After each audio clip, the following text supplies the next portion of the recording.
দুই নম্বর হাম্মালাতুল হাতাব। আবু লাহাবের বউ, তার একটা চরিত্র ছিল হাম্মালাতুল হাতাব। আরবরা ব্যবহার করত কুটনা বুড়ির ব্যাপারে। কার ব্যাপারে? কুটনা বুড়ি। এই জনের কথা যায় এই জনের কাছে লাগায়, মিথ্যা, তাও সত্য না। সত্য না, মিথ্যা কথা যারা ছড়ায় এদেরকে আরবে বলা হইতো হাম্মালাতুল হাতাব। বলেন না কে? আপনি মনে করছেন এই যুগে বলে নাই? এই যুগের হাম্মালাতুল হাতাব কারা? ওই হলুদ সাংবাদিকতায় যারা ব্যস্ত, ওই প্রথম আলো, ডেইলি স্টার সহ এই সমস্ত পত্রিকা আমাদের সব পালাইছে। ওই মুন্না সাহা নাম শুনছেন না? হ্যাঁ, এই টাইপের যেগুলো আছে বেড়া বেড়া বা ব্যবস্থা, এই সবগুলো হাম্মালাতুল হাতাবের আওতায়। কারণ এরাই ওই আমাদের বিরুদ্ধে মিথ্যা ছড়াইছে, এরাই মাদ্রাসাকে জঙ্গির আস্তানা বানাইছে, এরাই আল্লামা মামুনুল হকের মতো মানুষের চরিত্র হওয়ার চেষ্টা করেছে। মিডিয়া, মিডিয়ারা সাবধান হয়ে যাও, যদি এরকম মিথ্যা ছড়াইতে থাকো তা হাম্মালাতুল হাতাবের আওতায় আইসা সবগুলো আবু লাহাবের বউয়ের সাথে জাহান্নামে যাইতে হবে। ঐশী হচ্ছে পুলিশ কর্মকর্তার মেয়ে। ঐশীর বাবা কি ছিল? তো পুলিশ তো হাজারো পুলিশ বাংলাদেশে আছে, লাখো পুলিশ আছে, সমস্যা কি? সব পুলিশের কথা না এটা। ঐশীর বাবা ওই পুলিশদের মধ্যে একজন ছিল, যে পুলিশরা আল্লামা জুনায়েদ বাবরীর উপর নির্যাতন চালাইছে। আল্লাহ দেখা দিয়েছেন আমার নবীর সাথে যারা বেয়াদবি করেছে তাদের সন্তানকে দিয়ে তাদেরকে সাহায্য করেছি, নবীর ওয়ারিসদের সাথে যারা বেয়াদবি করবে তাদেরকেও সাহায্য করেছি, তাদের সন্তান ঐশীকে দিয়া। কথা কম ঠিক কিনা? শেষ হয় নাই, শেষ হয় নাই, শেষ হয় নাই হাম্মালাতুল হাতাবের ব্যাখ্যা। যে পুলিশকে নিয়োগ করছিলেন জালেমদেরকে, উম্মতের আলেমদেরকে পিটানোর জন্য, যে বিডিআরকে আপনি শেষ করেছিলেন উম্মতের ইমানদার এই ভারত বিরোধী ওই নাস্তিকবাদের বিরুদ্ধে যারা সোচ্চার উচ্চ কণ্ঠ, তাদেরকে দমানোর জন্য আমরা দেখেছি পালানোর সময় তারা আপনাকে লাঠি দিয়ে দেশ থেকে বিদায় করেছে। কথা বলতে এটা কিসের রেজাল্ট? এটা আল্লাহর সিদ্ধান্ত। হাম্মালাতুল হাতাব আবু লাহাবের বউকে আবু লাহাবের শাস্তির ইন্ধন আনার ব্যবস্থায় আল্লাহ নিয়োগ করেছেন। আল্লাহ দেখাইছেন কিয়ামত পর্যন্ত যারাই নবীকে গালি দিবে, যারাই নবীর ওয়ারিসদের বিপক্ষে দাঁড়াবে, বেয়াদবি করবে, আমি তাদেরকে সাহায্য করব নিজের সন্তানকে দিয়া, তাদের বাহিনী দিয়া। কাজেই সাবধান হয়ে যান, আলেমদের বিরুদ্ধে নিজেদের অবস্থান প্রকাশ করেন না। সেটা দিনের লেবাসে হোক, সেটা প্রশাসনিক কর্মকর্তার লেবাসে হোক, সেটা ওটি পরে হোক, সেটা পুলিশের পোশাক পরে হোক, আলেমদের বিরুদ্ধে দাঁড়াবেন।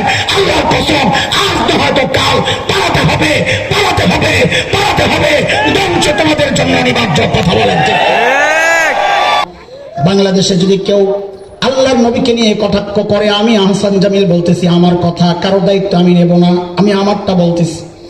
দেশের আইন আদালত কি করবে, আমার পরিণাম কি হবে, আমার ওটা চিন্তা নাই। আল্লাহর কসম, আল্লাহর কসম, আমার নবীকে যদি আমার সামনে কেউ গালি দেয়, আল্লাহর কসম আমি ওর কল্লাটা ফালাইয়া দিব। আপোষ করা যাবে না।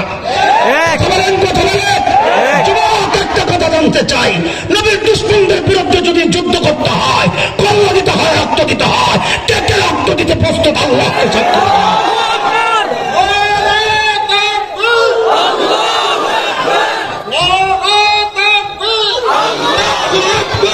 শেষ ব্যাখ্যা, আমি খুব দৌড়াইতেছি, ওস্তাদরা টের পাইতেছেন।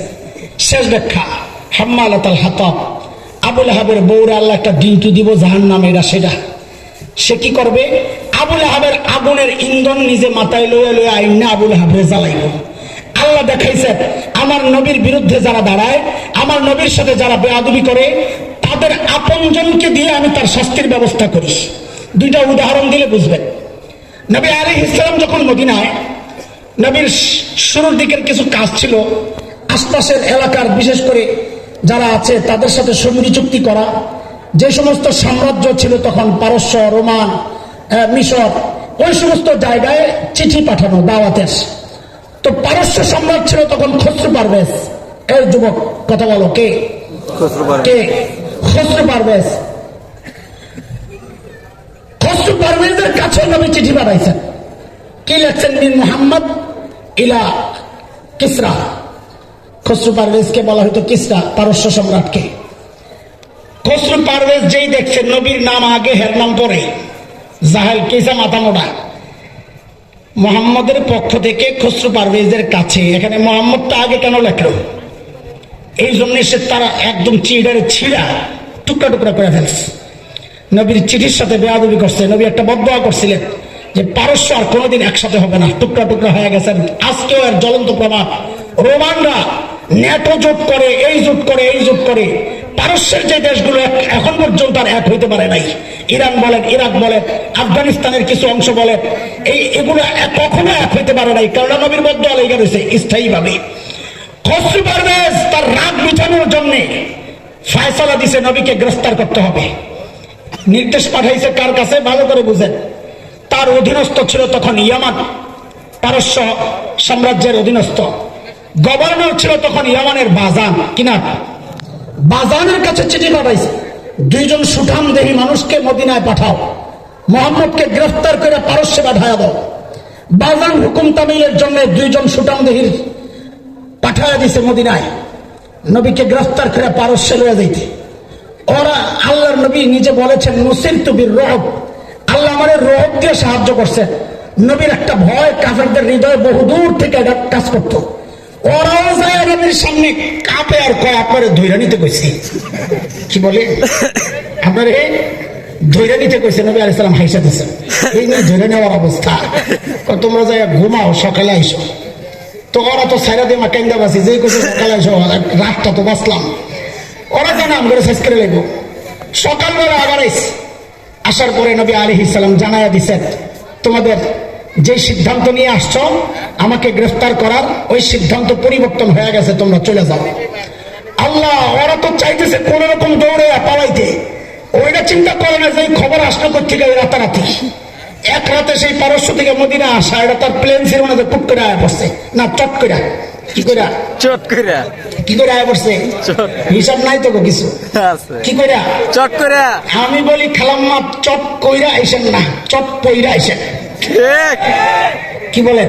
চট পইরা, চট পইরা, পিঠের মধ্যে পইরা, পইরা আইসেন। কি লইবার আইলে অটোমেটিক করতে না, আমরা হয়ে গেছে পোলাবনের দৌড়ানি খাইছেন। 5ই আগস্টের 5ই মেয়ের দৌড়ানি এখনো কথা কয় না, দৌড়ানি এখনো বাকি। ওটা দিলে কিন্তু আর ভারত পর্যন্ত দৌড়, এমন দৌড় আমরা খুজুর সব বাজার মারামারি লাগছিল, সরল সোজা মানুষ পুলিশের দৌড়ি খায়া এমন এক দৌড় দিছে, সাদা সিধা মানুষ গ্রামে থেকে গেছে, চোখ খুলছে। তো জিজ্ঞেস করছে, ভাই আমি কই আছি? তো সবাই কয় এখন সদর কাটাইছে, ওখান থেকে 5-7 কিলো সব বাজার থেকে। আমরা এমন ধরনের দেব, চোখ খুইলা দেখবেন যে ভারত নাই, আপনি গেছেন আফ্রিকায়। ওই ধরনের হয়েছে, চট কইরা না আইসা, চট পইরা আইসেন, কিল্লি সরাসরি হাড্ডির তা লাগে। আরে কথা কতরা 2 জন গেছে গা চট কইরা ইয়ামানে। বাজারে যায় কইতেছে, মোহাম্মদ কইল, বুঝলে যান কেন সিদ্ধান্ত বলে চেঞ্জ হয়ে গেছে। বাজান তো সিদ্ধান্ত কে পাল্টাইলো আমি তো কিছু জানি না, তবে মোহাম্মদ জিন্দিগিতে মিথ্যা কথা কয় না, খবর অপেক্ষা করো, নিশ্চয়ই আর পেছনে কোনো রহস্য আছে। এর মধ্যেই দেখে পারস্যের দিক থেকে ধুলা উঠতেছে, ও যে আসতেছে বাহক, অনেক দূর থেকে যারা টের পাইত আসতেছে, পারস্য দিক থেকে দ্রুত এক অশ্বারোহী খবর নিয়ে আসছে নতুন। কি?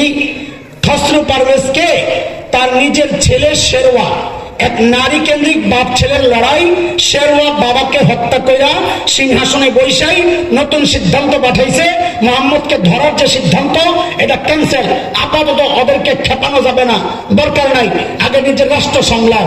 আল্লাহ দেখা দিচ্ছেন, আয় খসরু পারভেজ, আমার নবীর সাথে বেয়াদবি করছস, আমি তোকে সাহায্য করেছি তোর সন্তানকে দিয়া। এটা তো বহু আগের হিস্টোরি, সাম্প্রতিক কালের হিস্টোরি। শুনে আল্লামা জুনায়েদ বাবনগরী রাহিমাহুল্লাহ, কিছু ইসলাম বিদ্বেষী পুলিশ আমাদের হযরতকে নির্যাতন করেছে, শারীরিক নির্যাতন, পায়ের মধ্যে লাঠির আঘাতের উপর আঘাত। ওই কথায় পরে যাইতেছি, একটা মেয়ের নাম বলি, দেখেন তো চিনেন কিনা। ঐশী চিনেন? কি করছে কোন তো? বাপ মারে হত্যা করছে, জানেন এটা? ঐশী নিজের বাবা মারে কি করছে? হত্যা করছে, জানেন এটা? কিন্তু অনেকেই জানেন না এই ঐশীটা কে। এই ঐশী হচ্ছে এক পুলিশ কর্মকর্তার মেয়ে। ঐশীর বাবা কি ছিল? তো পুলিশ তো হাজারো পুলিশ বাংলাদেশে আছে, লাখো পুলিশ আছে, সমস্যা কি? সব পুলিশের কথা না এটা। ঐশী বাবা ওই পুলিশদের মধ্যে একজন ছিল, যে পুলিশরা আল্লামা জুনায়েদ বাবরীদের উপর নির্যাতন চালাইছে। আল্লাহ দেখা দিয়েছেন আমার নবীর সাথে যারা বেয়াদবি করেছে তাদের সন্তানকে দিয়ে তাদেরকে সাহায্য করেছি, নবীর ওয়ারিসদের সাথে যারা বেয়াদবি করবে তাদেরকেও সাহায্য করেছি, তাদের সন্তান ঐশীকে দিয়া। কথা কম ঠিক কিনা? শেষ হয় নাই, শেষ হয় নাই, শেষ হয় নাই। হাম্মালাতুল হাতাবের ব্যাখ্যা, যে পুলিশকে নিয়োগ করছিলেন জালেমদেরকে, উম্মতের আলেমদেরকে পিটানোর জন্য, যে বিডিআরকে আপনি শেষ করেছিলেন উম্মতের ইমানদার এই ভারত বিরোধী ওই নাস্তিকবাদের বিরুদ্ধে যারা সোচ্চার উচ্চ কণ্ঠ, তাদেরকে দমানোর জন্য আমরা দেখেছি পালানোর সময় তারা আপনাকে লাঠি দিয়ে দেশ থেকে বিদায় করেছে। কথা বলতে এটা কিসের রেজাল্ট? এটা আল্লাহর সিদ্ধান্ত। হাম্মালাতুল হাতাব আবু লাহাবের বউকে আবু লাহাবের শাস্তির ইন্ধন আনার ব্যবস্থায় আল্লাহ নিয়োগ করেছেন। আল্লাহ দেখাইছেন কিয়ামত পর্যন্ত যারাই নবীকে গালি দিবে, যারাই নবীর ওয়ারিসদের বিপক্ষে দাঁড়াবে, বেয়াদবি করবে, আমি তাদেরকে সাহায্য করব নিজের সন্তানকে দিয়া, তাদের বাহিনী দিয়া। কাজেই সাবধান হয়ে যান, আলেমদের বিরুদ্ধে নিজেদের অবস্থান প্রকাশ করেন না। সেটা দিনের লেবাসে হোক, সেটা প্রশাসনিক কর্মকর্তার লেবাসে হোক, সেটা উর্দি পরে হোক, সেটা পুলিশের পোশাক পরে হোক, আলেমদের বিরুদ্ধে দাঁড়াবেন। আল্লাহর কসম, আজ না হয়তো কাল পালাতে হবে, পালাতে হবে, পালাতে হবে। ধ্বংস তোমাদের জন্য অনিবার্য। কথা বলেন ঠিক? আল্লাহ তাআলা আমাদেরকে এই ভয়ঙ্কর পাপ থেকে আল্লাহ তাআলা আমাদেরকে মুক্ত রাখেন। আমরা যেন কখনো আলেমদের মুখোমুখি না দাঁড়াই, আমরা যেন কখনো নবীর দুশমনদের সাহায্য না করি। আল্লাহ আমাদেরকে নবীর ইজ্জত রক্ষায় যে কোনো কোরবানির জন্য প্রস্তুত থাকার তৌফিক দান করেন। আমি কিনা কোনো সময় থাকি নাই, থাকবো না। বাংলাদেশে যদি কেউ আল্লাহর নবীকে নিয়ে কটাক্ষ করে, আমি আহসান জামিল বলতেছি আমার কথা, কারো দায়িত্ব আমি নেব না, আমি আমারটা বলতেছি। দেশের আইন আদালত কি করবে, আমার পরিণাম কি হবে, আমার ওটা চিন্তা নাই। আল্লাহর কসম, আল্লাহর কসম, আমার নবীকে যদি আমার সামনে কেউ গালি দেয়, আল্লাহর কসম আমি ওর কল্লাটা ফালাইয়া দিব।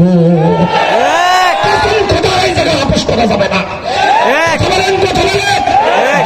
একটা কথা জানতে চাই, নবীর দুশমনদের বিরুদ্ধে যদি যুদ্ধ করতে হয়, কল্লা দিতে হয়, রক্ত দিতে হয়, কে কে রক্ত দিতে প্রস্তুত? আল্লাহ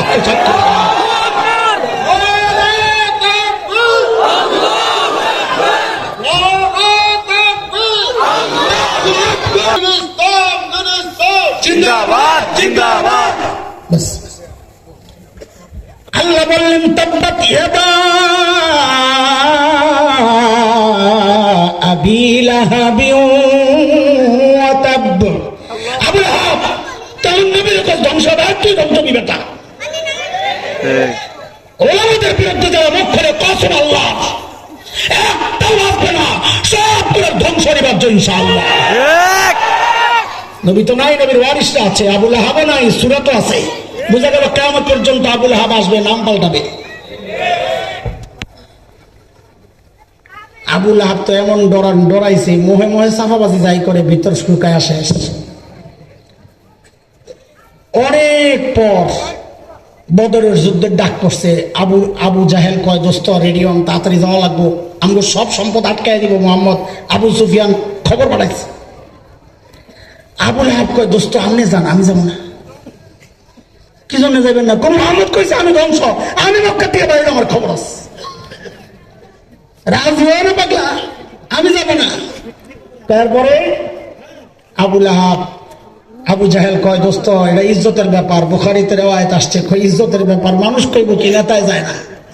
তো না না, একটা ওজব তো দেখান যায়। শুনেন, আমি আমার পক্ষ থেকে কিছু গোলাম দিয়ে দিস, তারা যাক যাইয়া যুদ্ধে অংশগ্রহণ করুক, আমরা তখন লাফাইয়া উড়ি হাদিস দেখা। আরে এই যে সিস্টেম, বিরানির পোটলা হাতে ধরাই দিয়ে মিছিলে পাঠায় যে আবুল হাব থেকে শিখছে। বুঝেন না এই কথা? আরে কথা বুঝেন না, বেড়ে কিছু কথাবার্তা। আল্লাহ যারে কইছে তুই ধ্বংস হবি, হ্যাঁ মক্কা থেকে না বাইরে বুঝি বেঁচে যাবো? কি কোন আপনারা? যার ধ্বংস আল্লাহ চেয়েছেন তাকে রুখার ক্ষমতা কারো আছে? বদরের যুদ্ধের পর থেকে যখন আসছে সবাই, নেতা তো সব ময়রা সাফা, সব নেতা ময়রা সাফা।